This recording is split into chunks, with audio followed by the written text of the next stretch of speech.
Baik, Assalamualaikum warahmatullahi wabarakatuh. Selamat siang teman-teman dan ibu dosen. Pada kesempatan kali ini saya akan mempresentasikan materi tentang penyediaan tenaga kerja pada mata kuliah SDM dan Ketenagakerjaan. Materi ini penting karena tenaga kerja merupakan salah satu faktor utama dalam keberhasilan perusahaan. Tanpa adanya tenaga kerja yang baik, perusahaan tidak dapat menjalankan kegiatan operasional dengan maksimal. Selain penting bagi perusahaan, tenaga kerja juga sangat berpengaruh terhadap pertumbuhan ekonomi suatu negara. Semakin baik kualitas tenaga kerja, maka semakin tinggi juga produktivitas kerja yang dihasilkan. Dalam presentasi ini, saya akan membahas pengertian penyediaan tenaga kerja, sumber penyediaan tenaga kerja, faktor yang mempengaruhi proses penyediaan tenaga kerja, hingga berbagai permasalahan ketenagakerjaan dan cara mengatasinya. Nah, apa sih yang dimaksud dengan penyediaan tenaga kerja itu? Penyediaan tenaga kerja adalah proses menyediakan sumber daya manusia atau SDM yang siap bekerja sesuai kebutuhan perusahaan atau pasar kerja. Tenaga kerja sendiri merupakan orang yang mampu melakukan pekerjaan untuk menghasilkan barang atau jasa. Dalam perusahaan, tenaga kerja menjadi bagian penting karena semua kegiatan operasional membutuhkan tenaga manusia. Tujuan penyediaan tenaga kerja adalah memenuhi kebutuhan perusahaan terhadap pekerja yang sesuai dengan bidang pekerjaan tertentu. Nah, selain itu, penyediaan tenaga kerja juga bertujuan meningkatkan produktivitas dan efisiensi kerja perusahaan. Contohnya, ketika sebuah perusahaan membuka cabang baru, maka perusahaan tersebut membutuhkan tambahan pegawai. Oleh karena itu, perusahaan harus melakukan proses perekrutan dan seleksi agar mendapatkan tenaga kerja yang sesuai. Dari penjelasan tersebut dapat dipahami bahwa penyediaan tenaga kerja sangat penting dalam mendukung perkembangan perusahaan dan kegiatan ekonomi.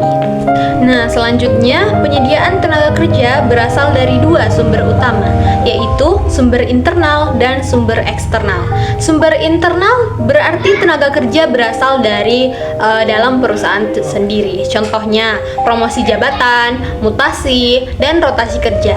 Promosi jabatan dilakukan ketika seorang karyawan dipindahkan posisinya ke yang lebih tinggi karena memiliki kemampuan dan prestasi yang baik. Sedangkan mutasi dan rotasi kerja dilakukan untuk memindahkan karyawan ke bagian lain sesuai dengan kebutuhan perusahaan. Keuntungan sumber internal adalah perusahaan sudah mengetahui kemampuan dan pengalaman karyawan sehingga proses adaptasi lebih mudah. Namun, sumber internal juga memiliki kekurangan, misalnya dalam menimbulkan persaingan antar pegawai. Nah, yang selanjutnya adalah sumber eksternal, yaitu tenaga kerja yang berasal dari luar perusahaan, seperti lulusan sekolah, universitas, job fair, media sosial, atau agen tenaga kerja. Keuntungan sumber eksternal adalah perusahaan dapat memperoleh ide baru dan tenaga kerja dengan kemampuan yang berbeda. Nah, ada beberapa faktor yang mempengaruhi penyediaan tenaga kerja. Faktor pertama adalah jumlah penduduk. Semakin besar jumlah penduduk, maka jumlah tenaga kerja juga semakin banyak. Namun, jika lapangan pekerjaan sedikit, maka dapat menyebabkan pengangguran. Faktor kedua adalah tingkat pendidikan. Pendidikan sangat mempengaruhi kualitas tenaga kerja, karena semakin tinggi pendidikan seseorang, biasanya kemampuan dan keterampilannya juga meningkat. Faktor yang ketiga adalah kondisi ekonomi. Jika ekonomi negara membaik, perusahaan cenderung membuka lebih banyak lapangan pekerjaan. Faktor yang keempat ada faktor upah dan gaji. Besarnya gaji dapat mempengaruhi minat seseorang untuk bekerja di suatu perusahaan. Dan perkembangan teknologi juga sangat mempengaruhi tenaga kerja, karena saat ini banyak pekerjaan membutuhkan kemampuan digital dan teknologi informasi. Yang terakhir adalah kebijakan pemerintah, seperti aturan ketenagakerjaan atau program pelatihan kerja. Dalam penyediaan tenaga kerja, terdapat beberapa tahapan penting. Tahap pertama adalah perencanaan SDM. Pada tahap ini, perusahaan menentukan jumlah tenaga kerja dan posisi yang dibutuhkan. Tahap kedua adalah rekrutmen, yaitu proses mencari calon tenaga kerja. Tahap ketiga adalah seleksi untuk memilih kandidat terbaik sesuai kebutuhan perusahaan. Tahap berikutnya adalah penempatan kerja. Tenaga kerja pekerja yang diterima akan ditempatkan sesuai kemampuan dan keahliannya. Dan tahap yang terakhir adalah pelatihan dan pengembangan agar tenaga kerja dapat meningkatkan keterampilan dan bekerja lebih produktif. Baik, selanjutnya kita akan berbicara tentang rekrutmen. Rekrutmen adalah proses mencari dan menarik calon tenaga kerja agar melamar pekerjaan di perusahaan. Saat ini, proses rekrutmen banyak dilakukan secara online melalui media sosial, website perusahaan, dan aplikasi pencari kerja. Selain online, perusahaan juga dapat melakukan rekrutmen melalui job fair dan kerjasama dengan universitas. Tujuan utama rekrutmen adalah mendapatkan kandidat terbaik yang sesuai kebutuhan perusahaan. Jika proses rekrutmen dilakukan dengan baik, maka perusahaan akan lebih mudah mendapatkan tenaga kerja yang kompeten dan produktif. Namun, saat ini persaingan kerja juga semakin tinggi, sehingga pencari kerja harus memiliki kemampuan dan keterampilan yang baik. Nah, setelah proses rekrutmen tadi selesai, tahap berikutnya adalah seleksi tenaga kerja. Seleksi bertujuan memilih calon pekerja yang paling sesuai dengan posisi yang tersedia. Tahapan seleksi biasanya terdiri dari seleksi administrasi, tes kemampuan, wawancara, dan tes kesehatan. Seleksi administrasi dilakukan untuk melihat kelengkapan dokumen pelamar. Tes kemampuan dilakukan untuk mengetahui keterampilan calon pekerja. Sedangkan wawancara digunakan untuk menilai kemampuan komunikasi, sikap, dan kesiapan calon pekerja.